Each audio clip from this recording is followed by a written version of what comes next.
Retrato del valor. Un joven pintor de gran futuro, paralizado en un choque automovilístico, tuvo fe y cumplió su destino. Escrito por Theodore Bretros. Un día cálido de agosto de 1951, un carro que llevaba a 5 muchachos volaba desenfrenado sobre un camino serpenteante a orillas de Exeter, New Hampshire. Eran varios minutos después de la 1 y los muchachos estaban ansiosos por volver a sus empleos de verano en un huerto de manzanas próximo. Glenn Fowler viajaba receloso en el asiento trasero mientras el coche patinaba ruidosamente en torno a las curvas cerradas. De pronto y sin aviso, el carro llegó a una curva en horquilla que no pudo tomar el chofer. En unos momentos llegó al escenario una ambulancia apresurada. 4 de los muchachos fueron llevados a toda prisa al hospital de Exeter. El quinto, Glenn Fowler, fue dejado al parecer muerto en el automóvil destrozado. Glenn permaneció allí por 2 horas, inconsciente.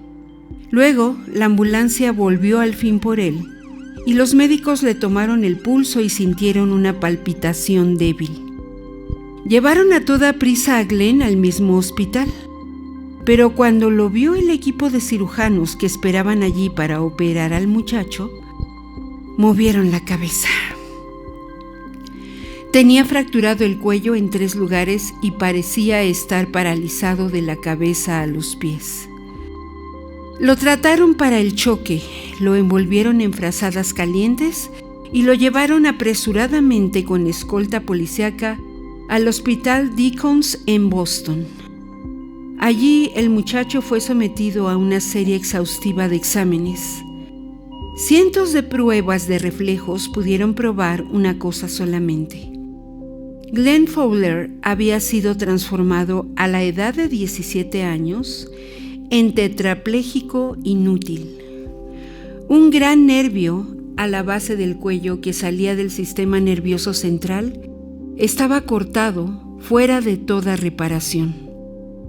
Esto impedía que ningún mensaje del cerebro llegara a ninguno de sus 4 miembros. Glenn permaneció sobre sus espaldas 5 penosos meses, liado con pesas y férulas. Con la mayor parte de su cuerpo ya muerto, rezó suplicando que el resto de él no sobreviviera.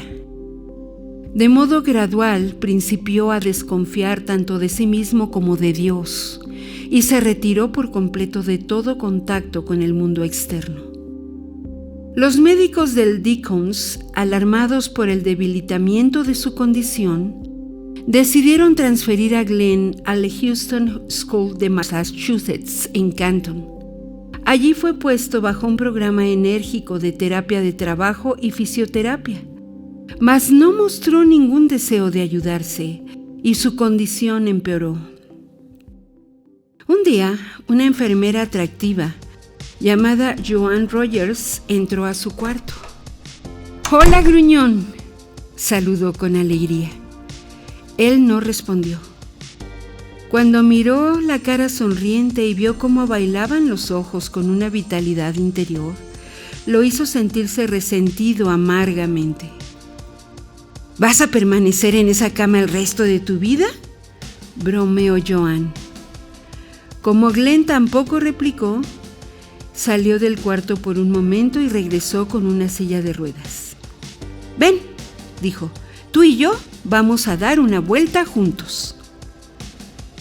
Pero Glenn no quería nada con la silla de ruedas. Cerró los ojos e intentó hundirse en su lecho hasta que ella abandonara el cuarto. No obstante, Joan no claudicó.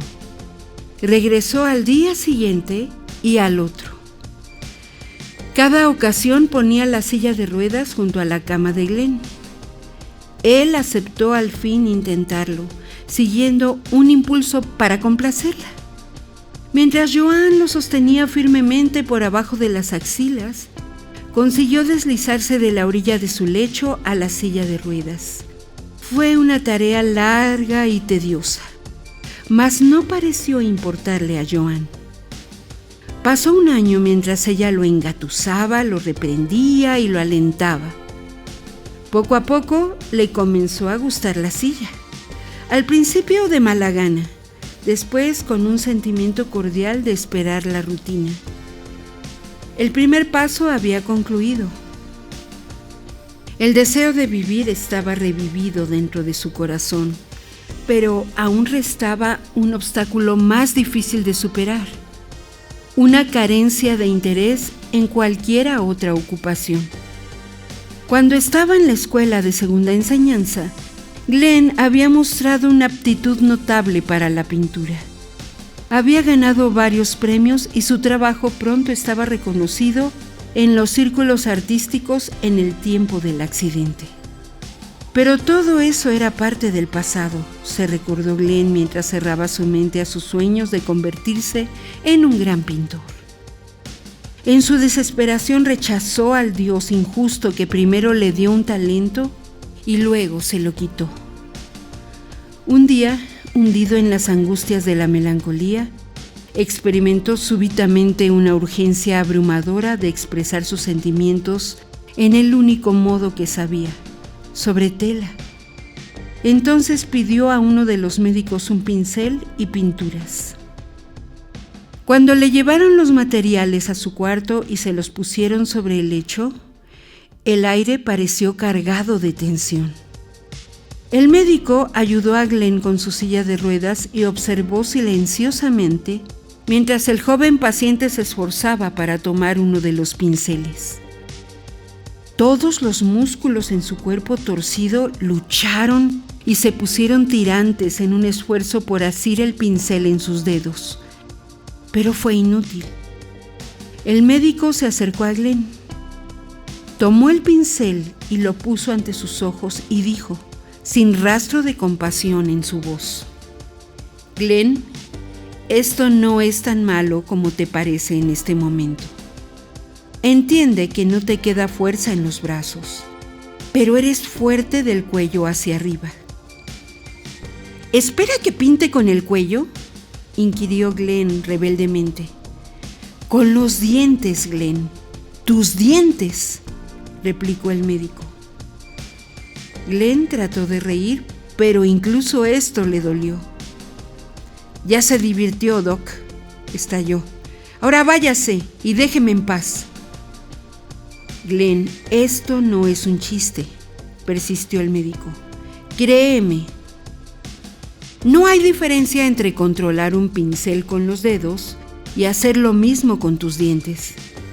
De hecho, puedes hacerlo más firmemente con los dientes. ¿De manera que quiere que pinte con los dientes? El intento de risa de Glenn fue amargo. Glenn, ¿crees que la gracia de Dios para ti se limita a tus dedos?, preguntó el médico mientras lo tocaba con suavidad en el brazo. Un pintor es grande no en sus dedos, sino en su corazón y su alma. Entonces el médico salió del cuarto y sus palabras comenzaron a abrirse paso con fuego en la mente de Glenn. Cuando estuvo seguro de que estaba solo, se inclinó hacia la cama y asió con los dientes uno de los pinceles. Lo hundió en un pequeño recipiente de pintura roja, moviendo la cabeza, y comenzó a pintar con pinceladas lentas, penosas. Había algo desesperado y atemorizante en las pinceladas rojas alocadas. Mas la obra era suya, muy suya. Hizo una inhalación profunda y tomó otro pincel y una hoja de papel limpia. Esta ocasión fue cuidadoso y paciente. Trabajó con deliberación y determinación, deteniéndose incluso varias veces para limpiar sus pinceles. Se echó al fin hacia atrás agotado pero dichoso y vio su primera pintura. Era cruda y desigual, mas vibraba con significado. Una escena pastoral apacible con montañas y un arroyo y árboles coloridos estaban en él. Ahora Glenn estaba dispuesto para regresar a casa. Después de 5 años en el hospital, su primera preocupación era cómo pagar las cuentas enormes del hospital y los médicos. El salario de su padre en los astilleros de la Armada era escasamente adecuado para alimentar y vestir a su esposa y a 4 hijos menores, y ya no para pagar $10,000 en gastos médicos. Afortunadamente, el seguro contra accidentes cubriría casi la mitad de la cuenta.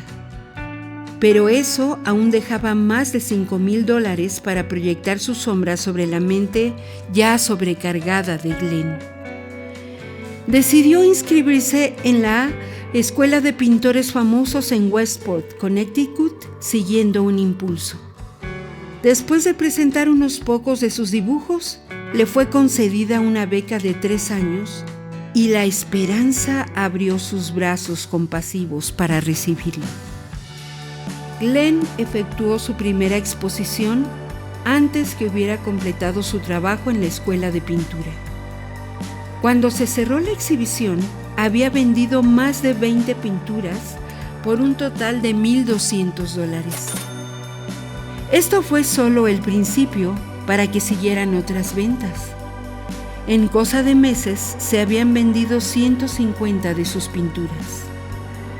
Pronto pudo no solamente pagar sus cuentas médicas, sino también librar a su familia de deudas.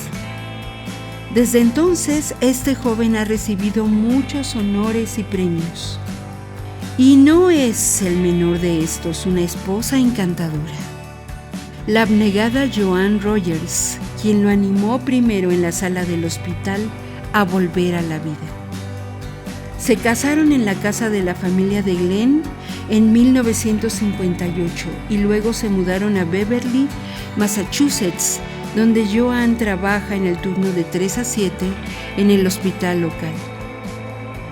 Soy un hombre feliz, dice Glenn. No únicamente estoy cumpliendo el trabajo que debía hacer, sino he recuperado mi fe en Dios y en mí mismo. Esta lectura se encuentra en el libro Hacia un éxito ilimitado, recopilado por Og Mandino, editorial Diana.